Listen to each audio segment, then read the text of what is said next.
सुबह की नई किरण, चलो रे पंछी पार गगन।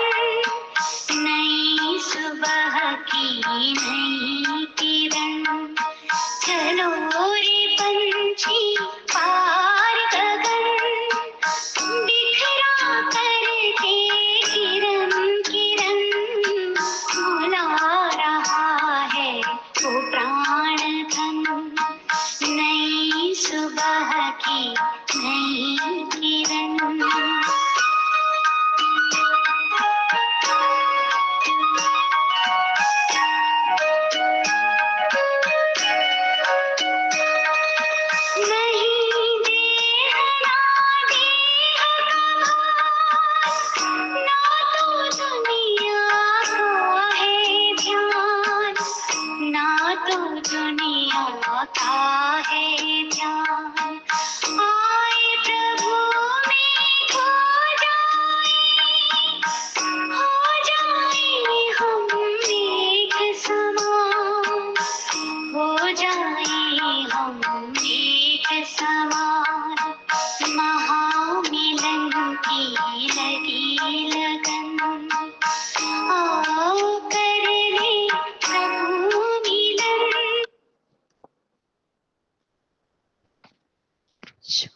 ఓం శాంతి. సో మొత్తం దినమంతటికి ఆధారం అమృత వేళ అని బాబా అంటారు. కాబట్టి అమృత వేళ ఎంత శక్తిశాలిగా ఉంటుందో, అమృత వేళ మర్యాదపూర్వకంగా బాబాని స్తుతి చేస్తాము, అంతనే మొత్తం దినమంతటా కూడా మర్యాద లోపల ఉంటూ ప్రతి కర్మ చేస్తాము. ఆ ప్రతి కర్మ యొక్క ఫలం ఖుషి అనగా సంతోషం అనుభవం చేస్తారు అని బాబా అంటారు. కాబట్టి శక్తిశాలి అమృత వేళ కొరకు పూర్తి దినంపై అటెన్షన్ ఉంచాలి. అంటే బాబాని జతగారిగా చేసుకోవాలి, బాబాని సహచరునిగా మరియు జతగారిగా చేసుకోవాలి. అమృత వేళ లేస్తూనే మొదట బాబాతో మధురాతి మధురంగా మాట్లాడాలి. మరియు మొత్తం దినంలో మధ్య మధ్యలో మనం బాబా జతలో ఉన్నానా అని చెక్ చేసుకోవాలి. రాత్రి బాబా జతలోనే నిద్రపోవాలి, ఒంటరిగా నిద్రపోకూడదు. అప్పుడు సదా బాబా జత అనుభవం అవుతుంది. అందరికీ బాబా సందేశాన్ని ఇస్తూ ఉంటారు. మర్యాద గీత లోపలే ఉండండి అని బాబా మనకు పదే పదే చెప్తూ ఉన్నారు. కనుక మిమ్మల్ని మీరు సత్యమైన సీత అని అనుభవం చెయ్యాలి, అనగా భావించాలి. సత్యమైన సీత అనగా ప్రతి అడుగు శ్రీమతం లోపల ఉంటుంది. కాబట్టి మనం త్రేతాయుగం యొక్క శీతలం కాదు, సంగమయుగి శీతలం. త్రేతాయుగం యొక్క సీత గీత దాటింది, అందుకే రావణాసుని యొక్క సంఖ్యల్లో బంధింపబడి ఉంది. కానీ మనం సంగమయుగి ఈ రాముని యొక్క శీతలం అనగా శివబాబా యొక్క శీతలం. కనుక ప్రతి అడుగు శ్రీమతం లోపల ఉండాలి, సదా గీత లోపలే ఉండాలి. రాముడొక్కడు మిగిలిన అందరూ సీతలైనారు. సీత గీత లోపలే కూర్చోవాలి. సదా బాబా యొక్క తలంపు, సదా బాబా యొక్క శ్రీమతం ఉండాలి. ఇలా గీత లోపల ఉండేటువంటి సత్యమైన సీత ఒక్క అడుగు కూడా శ్రీమతం కానిది వెయ్యరాదు. రైలును పట్టాలపై నిలబెడతారు, అప్పుడు ఆటోమేటిక్గా స్వతహాగానే నడుస్తూ ఉంటుంది ట్రైన్.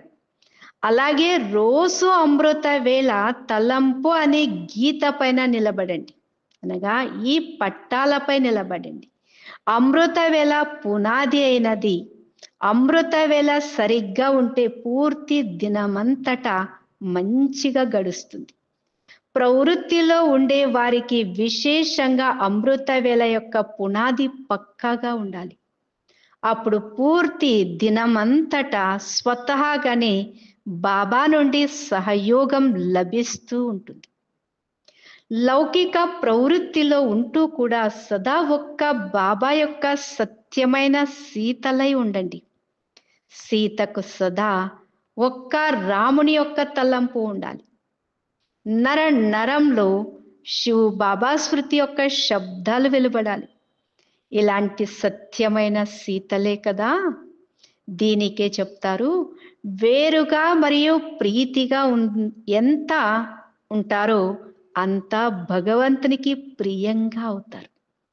అనగా ఎంత ఈ ప్రపంచానికి అతీతంగా ఉంటారో, శరీరానికి అతీతంగా ఉంటారో, కార్యబంధనాలకు అతీతంగా ఉంటారో, అప్పుడు బాబా యొక్క తోడు జత ఉంటుంది. అంతనే బాబాకు ప్రియంగా ఉంటారు. వీటన్నింటికి భిన్నంగా ఉంటారు.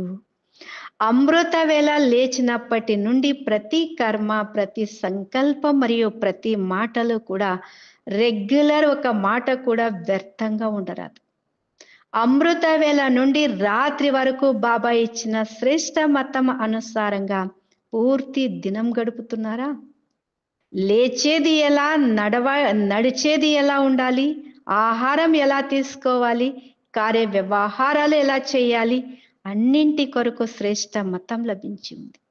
ఆ శ్రేష్ట మతం ప్రమాణంగా ప్రతి కార్యం చేస్తూ ఉన్నారా? అమృత వేళ నుండి ప్రతి కర్మ చెక్ చేసుకోండి. సుకర్మ చేశానా లేక వ్యర్థ కర్మ చేశానా, లేక ఏదైనా కర్మ అయినా కూడా చేశానా? సుకర్మ అనగా శ్రీమతం యొక్క ఆధారం మీద కర్మ చెయ్యటం. శ్రీమతం ఆధారం మీద చేసిన కర్మ స్వతహాగానే సుకర్మ ఖాతాలో జమ అవుతుంది. సుకర్మ మరియు వికర్మలను చెక్ చేసుకునే విధి ఇది సహజమైనది. ఈ విధి ప్రమాణంగా సదా చెక్ చేసుకుంటూ వెళ్ళండి. అమృత వేళ లేచేది మొదలు కొని రాత్రి నిద్రపోయే వరకు ప్రతి కర్మ కొరకు శ్రీమతం లభించి ఉంది. లేచేది ఎలా, కూర్చొనేది ఎలా అన్నీ తెలిపించినారు కదా. అలా లేవకుంటే అమృత వేళ నుండి శ్రేష్ట కర్మ యొక్క శ్రేష్ట ప్రాలబ్ధం చేసుకోలేరు. అనగా వ్యర్థం మరియు వికర్మల యొక్క త్యాగిగా అవ్వలేరు. ఈ సంబంధం కూడా త్యాగం. వ్యర్థాన్ని కూడా త్యాగం చేయవలసి ఉంటుంది. ఏ వికర్మ చెయ్యలేదు, ఏ తప్పు చెయ్యలేదు, ఏది ఇలాంటి మాట మాట్లాడలేదు అని చాలా మంది అనుకుంటారు. అయితే వ్యర్థపు యొక్క మాటలు సమర్థవంతంగా చెయ్యనివ్వవు. కనుక శ్రేష్ట భాగ్యవంతులుగా అవ్వనివ్వవు. అందుకు బాబా అంటున్నారు, శ్రేష్ట కర్మకు ఆధారం అమృత వేళ. అమృత వేళ దినచర్య మంచిగా ఉంది అంటే, అనగా అందులో శ్రీమతం ఉంది అంటే అక్కడ సుకర్మనే జరుగుతుంది. ఆ సుకర్మ సదా సుఖం యొక్క ఫలాన్ని ఇస్తుంది. ఆ సుఖ ఫలమే ఆరోగ్యంగా ఆత్మను ఉంచుతుంది. ఆత్మ ఆరోగ్యంగా ఉంది అంటే వాటి యొక్క ప్రభావం శరీరం పైన పడుతుంది. శరీరానికి ప్రకృతి తమో ప్రధానమైన కారణంగా శరీరానికి రోగాలు వస్తాయి. కానీ వాటి యొక్క ప్రభావం ఆత్మ అనుభవించదు. ఎందుకంటే సుకర్మ ఫలం తీసుకుంటూ ఆరోగ్యంగా ఉంది కదా. కాబట్టి ఆత్మ శరీరం రెండు కూడా సుఖిగా, శాంతిగా, ఆనందంగా, ప్రేమమయమైన కర్మేంద్రియాలు తయారవుతాయి. అప్పుడు సంపూర్ణ పవిత్రతను అనుభవం చేయటం సహజమవుతుంది. ఓం శాంతి.